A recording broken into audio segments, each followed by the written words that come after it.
Eu vim para cá em 1995, eu fiz o curso de ingresso no Corpo de Saúde do Exército, e ao final do curso, no Rio de Janeiro, 80 médicos de todo o Brasil poderiam escolher as cidades, né? A maioria pegou cidades do Nordeste, né? Litoral, e tinham medo do frio. E eu, como sou oriundo do Rio Grande do Sul, de Santa Maria, que é um polo cultural, né? Chamada Cidade Cultura do Rio Grande do Sul, eu escolhi Cascavel, porque eu passava por aqui, que eu tinha um irmão que trabalhava como médico em Sidrolândia, no Mato Grosso do Sul, então eu conhecia aqui a cidade, né? E achei interessante que é um ponto geográfico de comunicação com várias regiões do Brasil e tem tudo para crescer. Naquela época eu percebi que a cidade ia crescer muito, né? E chegando aqui fui muito bem acolhido. O Exército aqui tem uma brigada moderna, que se transformou de motorizada em mecanizada, uma brigada de infantaria com características de cavalaria, né? E os veículos Guarani foram inicialmente estudados aqui, e é a primeira grande unidade que recebeu. E o meu trabalho era fazer a parte médica, né? Chefiar a equipe de medicina. E depois nós tivemos aqui uma experiência também no outro quartel, no Belog, e fui muito bem recebido, comecei a dar plantões na cidade, e aí tivemos a oportunidade de se relacionar com a comunidade regional também, né? Cascavel sempre com a tendência de ser um polo. E nos hospitais, os plantões que eu fazia, tínhamos um hospital psiquiátrico com 300 leitos, também tive o privilégio de trabalhar lá, numa época que a saúde mental tinha uma outra visão, né? Hoje os pacientes, a família tem que se virar e tem medicamentos mais fortes também. E nisso conversando com os moradores da cidade, nos hospitais o plantão geralmente até as 3 da manhã tem bastante agitação, depois naturalmente as pessoas, né, vão dormir, mesmo o pessoal que trabalha, tem que dormir um pouquinho, porque no outro dia tem que trabalhar novamente, né? E aí foi um privilégio para mim, né? Gostei muito da cidade e até tive esse privilégio de dizer que eu sou de Cascavel hoje, né? Depois de 30 anos, desde 95, dos meus 40 anos de médico, 30 anos em Cascavel. Ok, como eu tinha feito um estágio no Rio de Janeiro, que é um polo importante da medicina, eu logo percebi o certo isolamento da cidade, né? O aeroporto era bem precário e nós tínhamos aqui um grupo de médicos assim bem atualizados, né? Mas a grande maioria dos profissionais deu para perceber que tinha um certo atraso na questão de medicamentos novos, né? De técnicas novas de tratamento, até pelo isolamento da cidade. A minha experiência de ter morado no Pantanal 10 anos antes, então eu sabia que ia ter um pouco, né, assim, não vou dizer dificuldade, né? Por exemplo, um exemplo típico, pacientes com insuficiência cardíaca, naquela época, ficavam repousando. Hoje nós sabemos, o paciente tem insuficiência cardíaca, ele tem que movimentar, tem que fazer atividade. Então, um pequeno estranhamento nesse sentido, né? Que logo depois Cascavel recuperou, né? Sempre com um grupo muito grande de profissionais, não só da medicina também.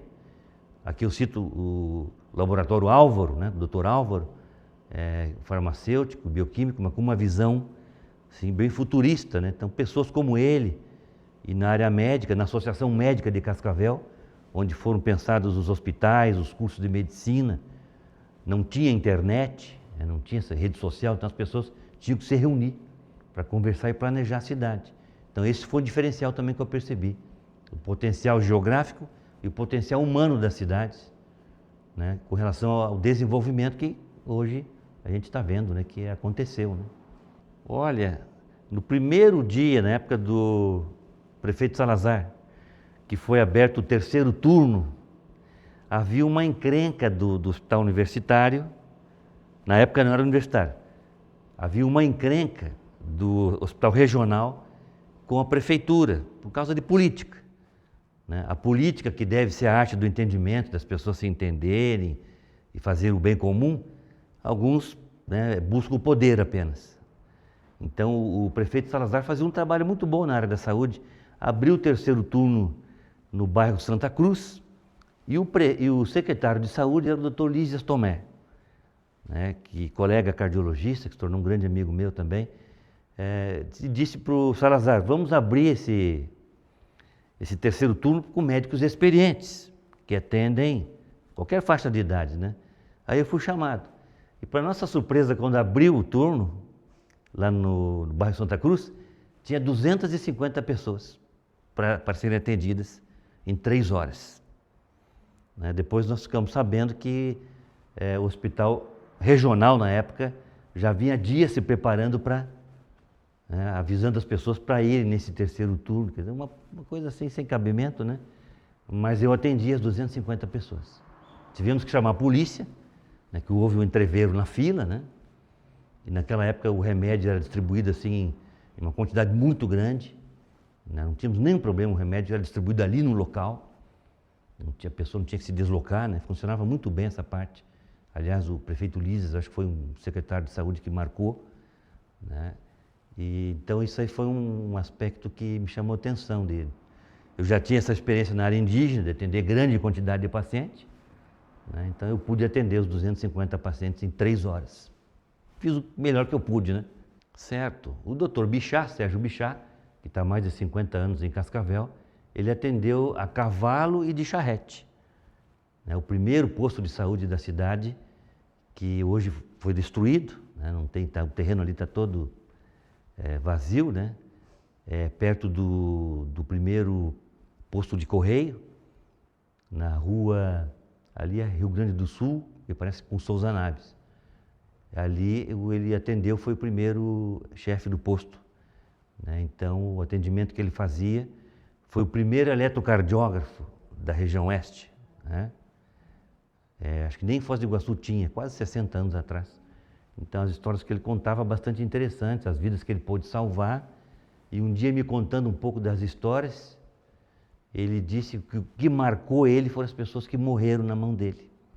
Eu achei interessante, né? Que a gente salva dezenas, centenas, milhares de pessoas e o que marca é aquela pessoa que você perdeu, né? E isso aí foi marcante. E também as histórias do colega neurologista, né? Que foi o primeiro neurocirurgião da região, na época da construção de Itaipu, o Dr. Lélio Márcio de Oliveira.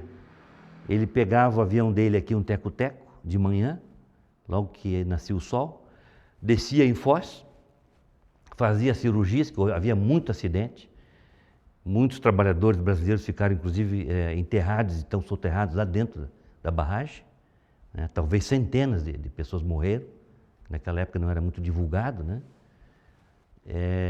E ele então operava de dia, fazia várias cirurgias, e no final da tarde, antes de escurecer, né, ele tinha que pegar o avião, ele mesmo pilotava, né?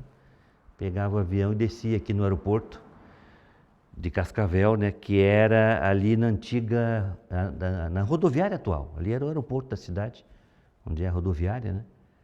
Então eu achei interessante essa história do próprio médico pilotar o avião, fazer cirurgias. Então são histórias interessantes, né?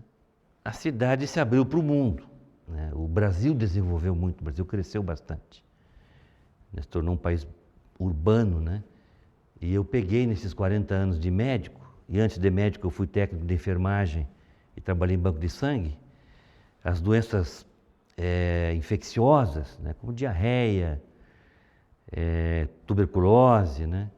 Reduziram bastante e agora temos as doenças prevalentes, são as doenças dos idosos. Então, as pessoas estão vivendo mais tempo, com mais saúde, e nós temos a diabetes e a hipertensão, são as doenças mais comuns, né, que todo mundo deve tratar, e as pessoas têm mais informação, né? Apesar de ter tido um refluxo da questão da informação em saúde, com esse questionamento das vacinas, né? Mesmo por profissionais da área médica, mesmo por professores. Então isso foi um problema sério também dentro da classe médica, né? Que a gente era criança, os nossos pais vacinavam e ninguém questionava, né? E hoje as pessoas estão questionando vacinas produzidas e autorizadas pela Organização Mundial da Saúde, pelo Ministério da Saúde, pela Secretaria de Saúde do Estado, pelo município, pessoas que não são políticas, que vivem a questão da saúde pública, entregaram as suas vidas para esse propósito, estão sendo questionadas por desinformação, inclusive com lideranças, né, que estão ocupando esse espaço, que não é uma questão das pessoas, é uma questão do momento que a gente está vivendo. Então, pessoas que se apresentaram, né, como líderes, né, e no Brasil mais de 250 pessoas morreram de Covid, por exemplo, em função dessa liderança negativa, né? Mas, no geral, nós tivemos um avanço no país, né? E Cascavel está indo muito bem em função da iniciativa de grandes líderes da região, né? Nessa questão da economia. O que falta é uma visão mais social, né? Eu me lembro na época tinha um ministro que falava que nós tínhamos que crescer o bolo para depois dividir. Então, em termos nacionais, o bolo cresceu, mas ficou mais concentrado. Então, né, a legislação teria que melhorar nesse sentido de dividir o bolo da economia também. A informação acho que melhorou bastante, né? E Cascavel se tornou, depois de um grande polo econômico, um polo de ensino, um polo universitário, né? Isso aí transforma as pessoas, né? E eu sou bastante otimista com relação ao futuro. Eu acho que, né, nesse sentido, Cascavel abriu os braços para o mundo também. Essas pessoas que vêm da Venezuela, né, do Haiti também, né, que estão sendo muito bem recebidas aqui. E eu acho que isso aí vai ajudar bastante no dia a dia da cidade. Eu tenho que ter um planejamento também, né, para essas pessoas não se isolarem. E gradativamente vão se entrosando, né, e até havendo uma miscigenação, como houve nos anos 60, 50, quando vieram os ucranianos, os poloneses, os italianos, os alemães. Hoje virou uma mistura bem interessante, né? Doutor Mário, aqui na cidade. Ok. Academia de Letras, essa é a terceira Academia de Letras fundada em Cascavel. Foi fundada em 2005, né? Outras iniciativas houve, mas não foram adiante, que é o grande problema das pessoas, é seguirem adiante aquilo que elas pretendem fazer. As pessoas, em geral, desistem no meio do caminho, algumas no começo, e outras só sonham, né? Mas essa academia, então, foi sonhada pelo professor Alberto Pompeu, pelo Antônio de Jesus, principalmente esses dois, que juntaram as pessoas ligadas à arte, à cultura em geral. Era para ser uma academia até de letras e arte, ou de artes e letras, né?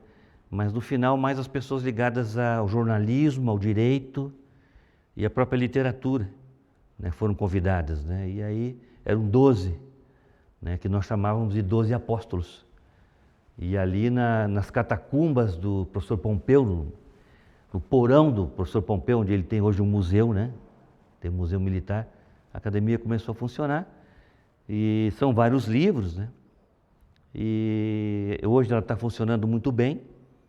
E a gente percebeu que, infelizmente, até nem os próprios acadêmicos leem os livros dos colegas. Então, há uma queda na leitura, né? O pessoal está lendo na internet, nas redes sociais, mas em termos de literatura mesmo, há uma queda grande do gosto, né? Porque não é incentivado, talvez até na escola mesmo, né?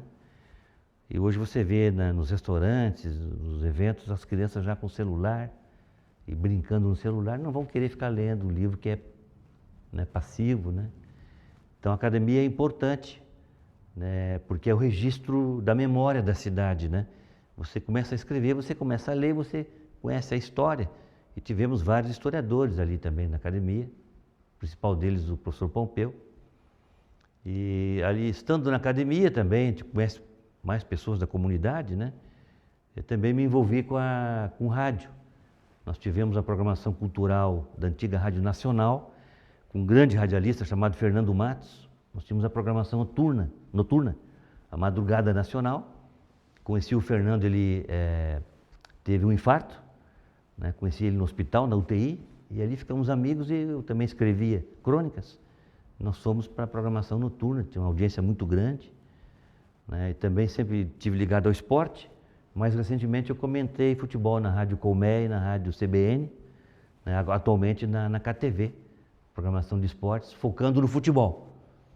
O Cascavel, FC Cascavel, projeto muito interessante, que precisa ser encorpado, precisa mais dinheiro, né? E mais gente do mundo do futebol para tocar isso, senão vai ser só uma empresa que vai formar jogadores e vender, né? E a cidade abraçou, a comunidade adora futebol, né? Como todo bom brasileiro. Mas vai ter que ter mais investimento, mais gente envolvida, né? E para que cresça o futebol, que tivemos a surpresa de ter o Cascavel 2 vezes vice-campeão nos últimos 5 anos, né? Este ano de 2024 foi um desastre, realmente. Não foi bem formada a equipe, né? 3 técnicos em poucos meses e fora dos microfones eles comentavam, faltou qualidade dos jogadores. Não tem técnico nenhum do mundo que ia montar um grande time, tanto que é o pior ataque de mais de 60 times da Série D, né? E a defesa também acabou não sendo bem formada e o meio de campo se lesionaram, eram grandes jogadores realmente, uns 3 ou 4 se lesionaram ali, então o somatório deu um desastre no final, é o último colocado do grupo. É interessante a criança saber a data da fundação da cidade, se possível a canção, né, o hino da cidade, que em geral resume um pouco da história da fundação da cidade, é o caso de Cascavel também, para ela saber que ela vem de um local, né, e que onde ela vai receber afeto, atenção, ela vai interagir e precisa atuar também para melhorar a vida de todo mundo, não só de si próprio, né? Então nós somos frutos do local onde a gente nasceu, né? E Tolstói já falava, é mais feliz quem canta a sua aldeia, né? Isso é uma máxima mundial. Então aquelas pessoas que têm amor pela terra são mais felizes, né? Que vivem próximos dos seus familiares também, né? Então é muito importante você gostar do local e enaltecer, né? E isso que eu venho lá do Rio Grande do Sul é bastante comum, pelo isolamento, né, do Rio Grande do Sul. Há um amor pela terra muito grande e uma integração, né? Aí entra a questão do esporte, a educação é fundamental, né? Então, nesse meio escolar, você, sabendo de onde você veio, que há uma formação, uma história de várias pessoas que ajudaram você a ser o que você é, para você poder estar no local, né? Fazer as coisas que você gosta. Então é muito importante você conhecer o local, conhecer as pessoas que vieram antes de você, te ajudaram, muita gente boa.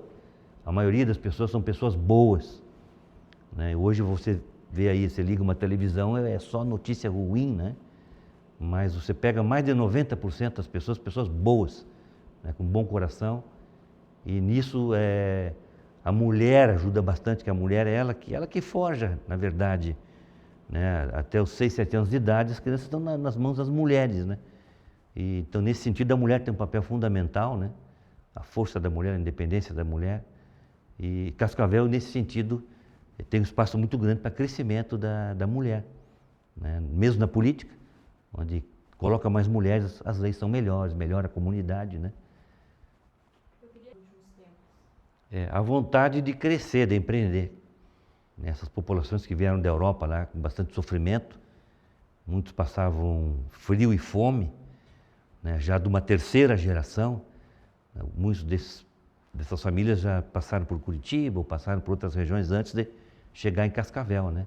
A questão da terra, né? de trabalhar a terra, é uma das melhores terras do mundo, né? É um ou outro elemento químico que tem que ser colocado na terra, para que ela dê frutos, né?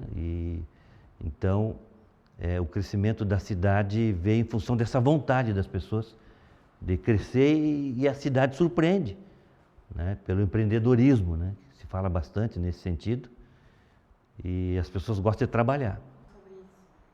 A cidade tinha poucos prédios, né? Então aí tinham me falado, não sei se são fases da economia, que às vezes a cidade cresce, desenvolve, outra vez mas surpreende a quantidade de prédios, mais de 100 prédios hoje, em crescimento, e alguns prédios pararam porque não tem gente para trabalhar, né? Então a cidade tem que ser muito bem planejada nesse sentido, né? As lideranças são muito importantes, né? E nós temos boas lideranças em Cascavel, pessoas que trabalham, né? Você vê que há uma vontade, há uma pressão da comunidade, para que a coisa aconteça. Não é aquela coisa passiva, alguém vai resolver o problema para nós, não. Cascavel tem pressa de desenvolver e com qualidade. Aí entra a questão da imprensa também, né? Temos uma imprensa muito forte, uma imprensa também atrelada a interesses econômicos, né, por um lado, como em todo lugar do mundo, né? Mesmo Japão, Estados Unidos, mas há uma pressão positiva no sentido de crescimento da cidade também, não só de um grupo aqui, um grupo ali, né? E já hoje ninguém mais domina a cidade, como aconteceu no passado. O pessoal comentava que 3 ou 4 pessoas se reuniam e decidiam quem ia ser o prefeito, quem ia, né, fazer as coisas, né? Ou não fazer, ou evitar que alguém chegasse aqui. Então já há uma ideia de desenvolvimento. Mais recentemente o Conselho de Desenvolvimento Econômico Sustentável, CODESC, eu represento a Associação Médica desse conselho, e inclusive ajudando no planejamento da cidade para 2050, que é uma cópia do que foi feito em Maringá, e entregando aos políticos, por exemplo, candidatos, o que a cidade, o que as cooperativas, o que as empresas, as associações, né, imaginam. Então, esse sentido do coletivo é algo que caracteriza Cascavel, né? Pessoas se reunirem com o propósito de desenvolver a cidade como um todo. Economicamente está bem claro por onde que a cidade deve crescer, né? O agronegócio, a industrialização, e falta um pouquinho mais a questão social, né? Mas é uma questão nacional, o salário mínimo e tal, mas o que puder ser feito para melhorar a vida das pessoas na cidade, né? Não só assistencialismo, né? Eu acho que por esse lado da cidade pode desenvolver mais. Para encerrar, eu queria te perguntar. Valeu a pena. Eu teria vindo novamente, teria feito tudo que eu fiz, né? E a nossa jornada no mundo é essa, você viver cada dia, tentando fazer o bem, né? Não esquecendo que você faz parte de um contexto, de um conjunto, e ajudando uns aos outros, acho que é por aí, né? Que a felicidade ela depende da paz, e eu como operário da saúde, né? Posso dizer que eu dei a minha contribuição, e também na área cultural, na Academia de Letras, mesmo no esporte, né? O artista em geral ele deve transformar as expectativas em emoção, né? Porque é isso que identifica uma comunidade, né? Então é muito bom estar em Cascavel, ter vivido esses últimos 30 anos aqui, com a expectativa de continuar na caminhada.